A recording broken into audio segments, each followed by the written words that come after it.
매일 성경 묵상을 돕는 해설 가이드입니다. 안녕하세요, 묵상 코치입니다. 함께 읽고 나눌 말씀은 민수기 18장 21절에서 32절까지 말씀입니다. 레위인은 성막을 위한 봉사를 위해 따로 구분된 특별한 지파였습니다.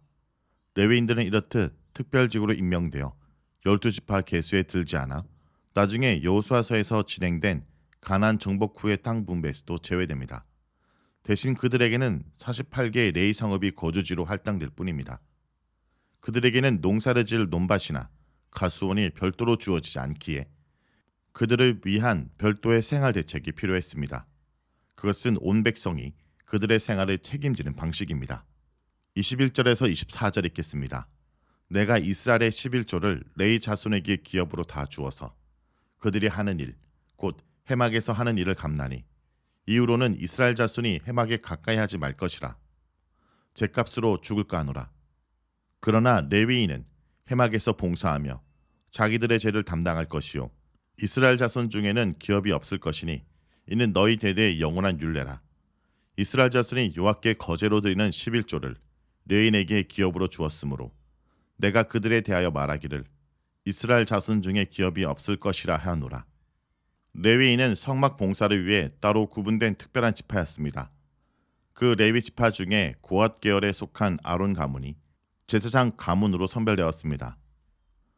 레위인들은 이렇듯 특별한 직으로 임명되어 12지파 계수에 들지 않고 훗날 여호수아서에서 진행된 가나안 정복 후에 땅 분배에서도 제외됩니다. 대신 그들에게는 48개의 레위 성읍이 거주지로 할당됩니다. 그들에게는 농사를 지을 논밭이나 가수원이 별도로 주어지지 않았으므로 그들을 위한 별도의 생활 대책이 필요했습니다. 하나님께서는 이스라엘 백성의 11조를 레위 자손에게 상속물로 할당하는 법을 제정하십니다. 이것은 그들의 해막 봉사에 대한 대가입니다.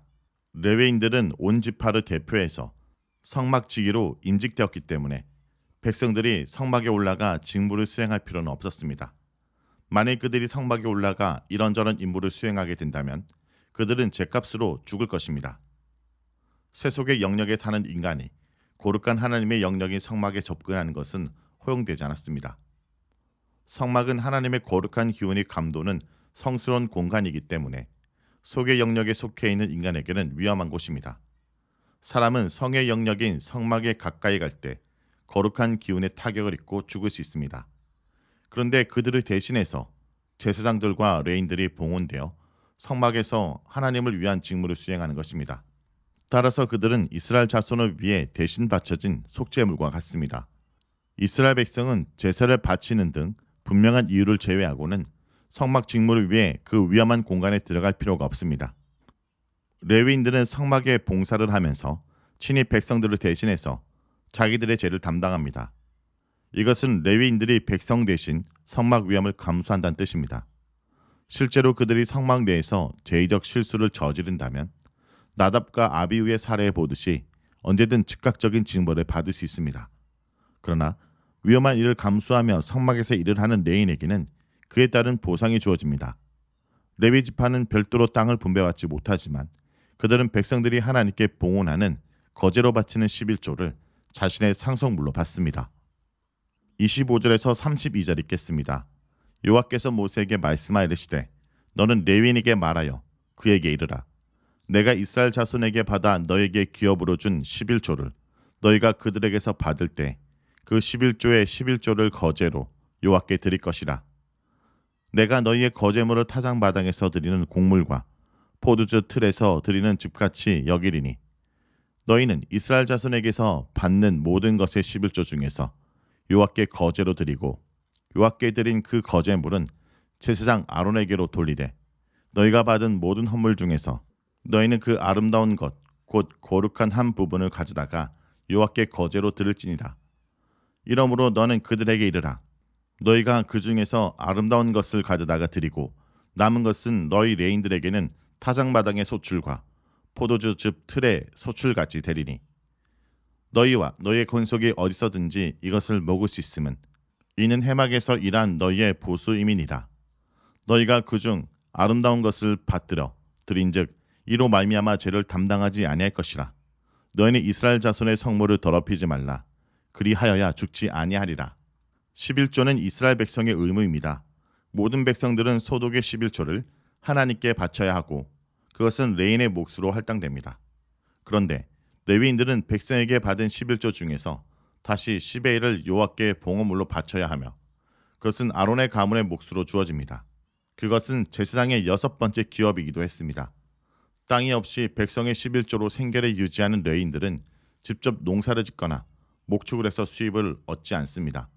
그럼에도 불구하고 그들은 자신들의 수입의 10분의 1을 11조로 하나님께 바쳐야 했습니다. 하나님께서는 그들의 11조를 직접 농사를 지어 추수한 뒤 공정을 거쳐 나온 생산물로 여길 것이라 말씀하십니다. 즉 그들의 11조의 헌물은 추수 후 마당에서 타작을 하고 도정을 거쳐 생산된 보리와 밀, 그리고 포도를 수확한 후 포도즙 틀로 짜낸 즙과 다를 바가 없습니다. 레위인들이 바친 11조는 하나님께 아름다운 것, 즉 최상의 것이 되며 또한 거룩한 부분이 될 것입니다. 레위인들은 자신들의 11조, 다시 말해 아름다운 것은 하나님께 바칩니다. 그리고 남은 것은 자신들이 땀 흘려 얻은 소산물처럼 소중한 몫을 할당받습니다. 그들은 이 소산물을 해막 봉사의 보수로 받으며 어디서든지 먹을 수 있었습니다.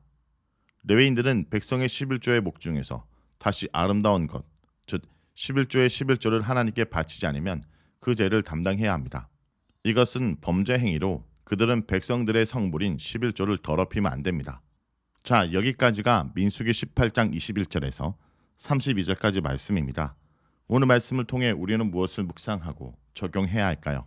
주님은 서로를 책임지는 공동체가 되길 원하십니다.